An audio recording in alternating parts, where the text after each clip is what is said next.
Thank y'all for having me on the program to talk.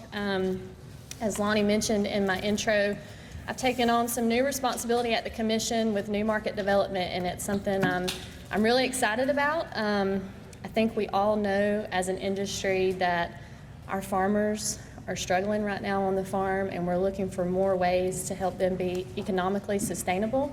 So that'll be something that'll be my primary goal in those efforts. My presentation today is going to cover population dynamics, consumption trends, and the need for new and novel uses of peanut. I do want to preface it by saying what we're doing as an industry currently is not wrong. What we're doing is good, and it needs to continue. The purpose of this presentation is just to encourage us to think about the future, think outside of the box, and the economic sustainability of the peanut farm and how to seek out new and different ideas to grow markets for peanuts. So to start off with, we're going to visit a website, Worldometer. I want to ask David if he would click on the link for Japan. This website is real-time data on current population across the globe. So this is credible data. It uses data from the United Nations and the U.S. Census Bureau. Is it popping up for you? And gives real-time estimates. So what we're going to do, we're going to look at the country of Japan. I'm going to ask Libby Johnson in the audience if she will take down the number when we get it up here. And we're going to come back to it at the end of the presentation and see how much the population has changed just throughout the duration of my talk. So it's 122 million some odd, give or take. He read off a bunch of numbers. So he's going to write that number down. We're going to revisit it at the end. So basically what my takeaway from part of this website was looking at the growth rate across the globe. So, you know, Chancellor Perdue mentioned in the first session about the population growth, 50 billion people. And I wouldn't say that population is declining at all, but I would say the rate at which we are growing is changing. So if you can see here on the chart, from the 60s to 2023, we went from a 2% growth rate to more than half less than that, so 0.91%.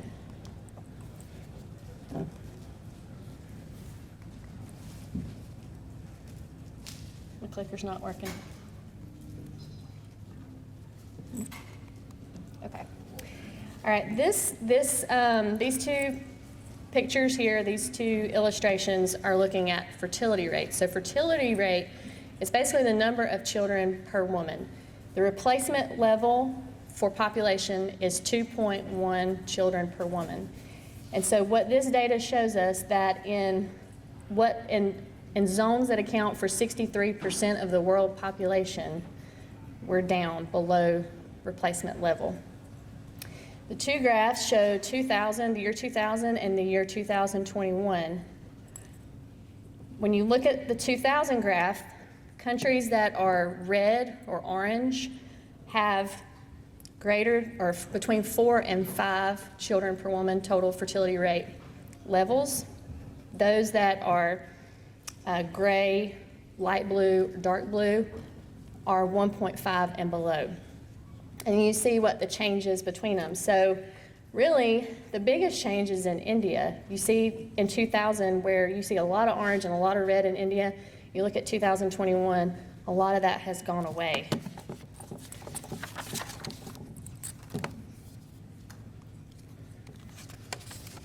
And then when we look at the top 5 highest rates and the top 5 lowest rates for countries, our top 5 highest rates are the areas that are most fragile, most prone to conflict, could be potentially most food insecure or least developed. And then you see the 5 lowest rates, the countries listed there. You can see the drop here from 1960 to 2022, a decrease from 5.3 to 2.3. And then where the United States stands is about 1.7. One thing that I thought about when I was looking at this data was, you know, we talk a lot about RUTF. We know that there's a great need for RUTF and that we're constantly trying to fill that need. But seeing the growth rate in these countries that are underdeveloped increasing and being so much higher makes me wonder if there's an opportunity for us to advocate for additional funding for RUTF in the future going forward.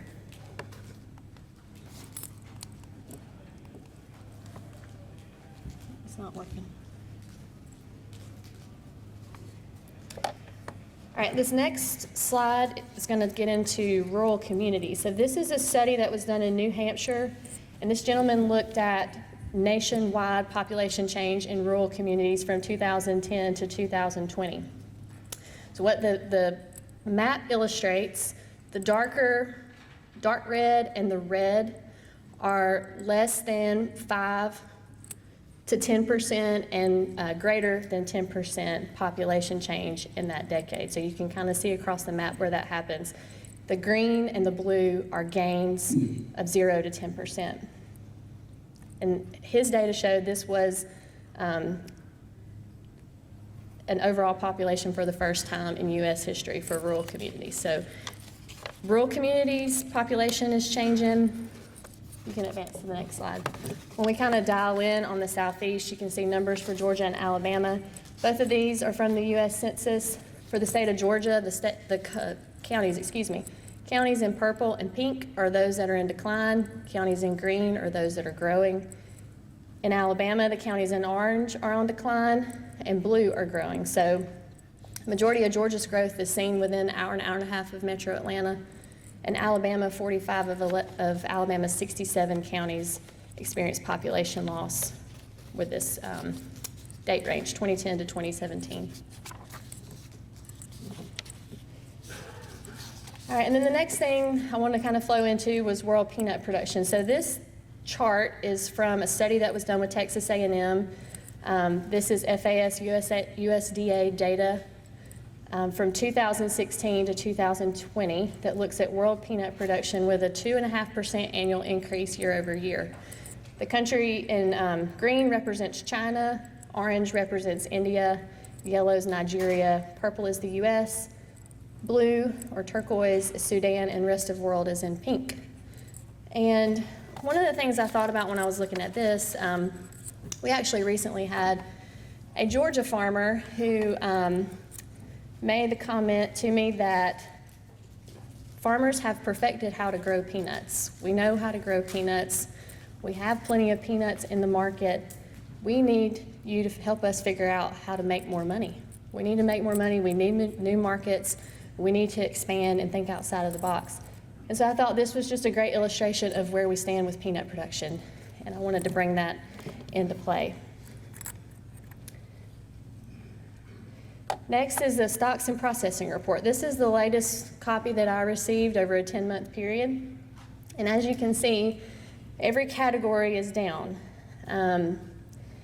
With the current state of our economy, I would think that some of this would look a little higher than it does. So when you look at just total edible use decrease, it equates to about 57,000 farmer stock tons decreased over a 10-month period. Now, I think that this illustrates that where we're at currently, not where we could be, certainly could change, of course, but where we currently are doesn't look very healthy to put all of our eggs in the basket of consumption.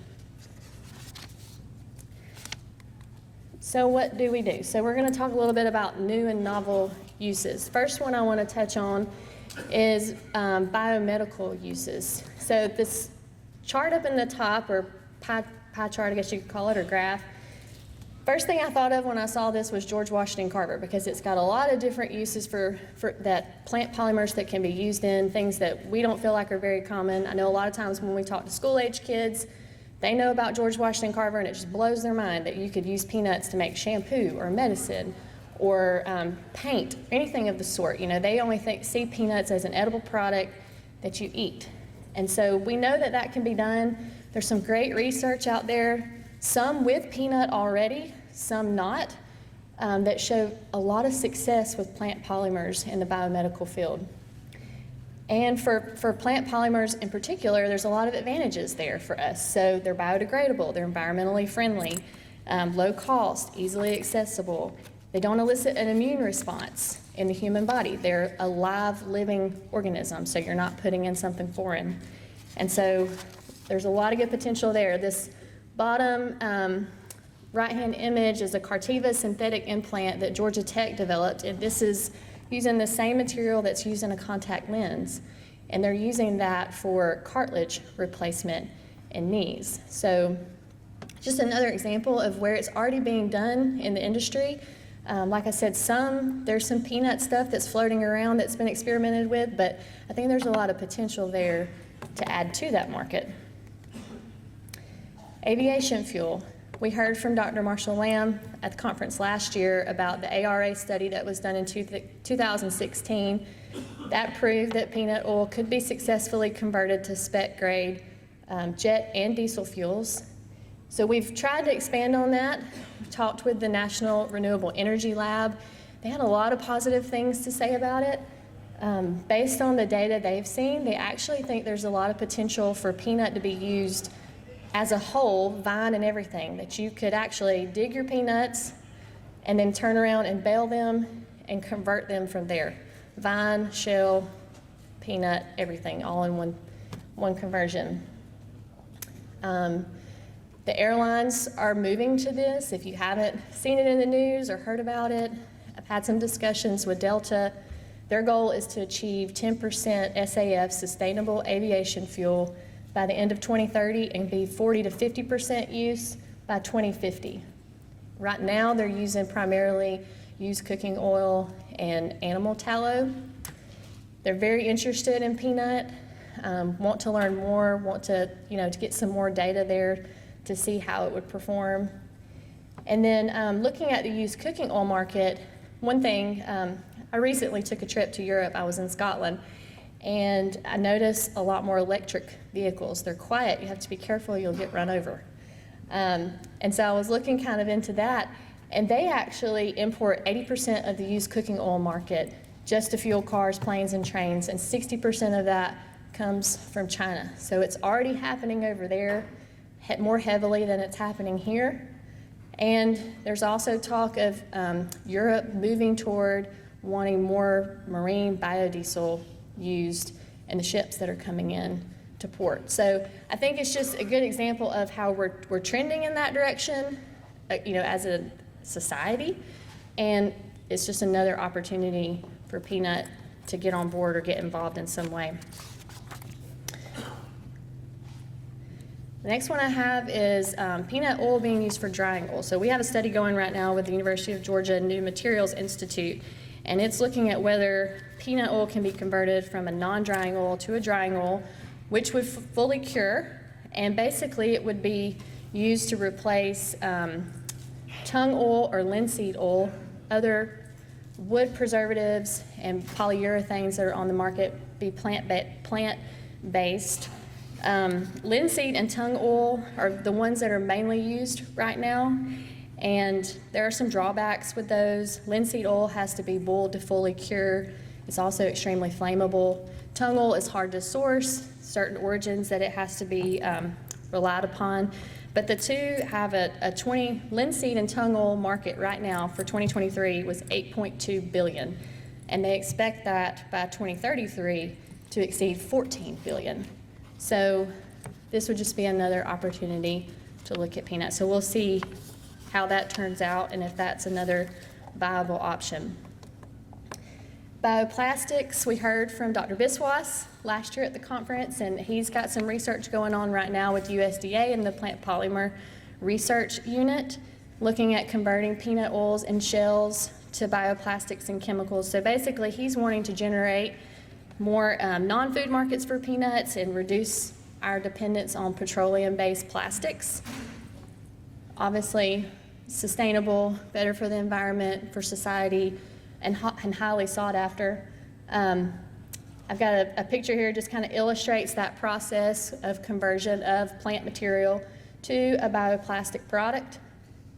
And then I've got another photo here I just wanted to throw in. On my trip to Europe, there's a lot of talk of sustainability, and you saw it everywhere you went, whether it was the electric vehicles like I mentioned, or it was no paper towels in the bathroom, No plastic cups anywhere. If you went to Starbucks and you wanted a nice coffee, it came in a paper cup.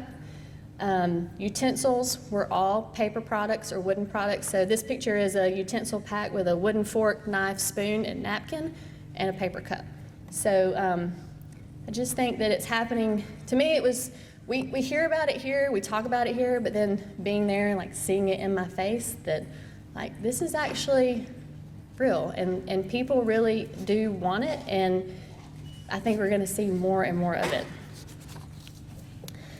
And then lastly, poultry feed. And I'm not gonna say a whole lot about this. We've got Dr. Toomer on the program coming up soon here, and she's gonna really dive into this, but there's a lot of potential here in this market. According to the American Feed Industry Association, there's about 60 million tons of broiler feed used per year in the US and Canada. 1% of that market could translate to 700,000 farmer stock tons of peanuts. So that's significant. And I think that it's definitely worth looking into and considering and trying to push in that direction. All that to say, new markets for peanuts, right? Let's check back in with Japan. You got a new number for me? So Don's got the number. So 18 people was the population change. Now, does that mean that 18 people died? No. It could mean they moved, relocated, whatever. The point of that illustration, not to get hung up in the weeds on it, is just the change. The change and the concept of just primarily focusing on consumption alone, and the potential for us to lose consumers there in the population change. And just to reiterate, like I said at the beginning, just thinking outside of the box, thinking new and different ways to do things instead of doing everything the same way we've always done it. And remembering our farmers and listening to our farmers, listening to what they need, what they're asking for. This is the Southern Peanut Growers Conference, and I think all of us do well to be reminded that whether we're a staff person or we're a board member, that we represent the interest of Southeastern growers. And if they want new markets, if they want ways to help them be more profitable and be more economically sustainable on their farm, then we're charged with trying to carry that out. And I'm hoping that that's what we can all do. So this presentation was just to kind of scratch the surface and give everyone something to chew on and to think about. And I appreciate y'all letting me talk about it a little bit.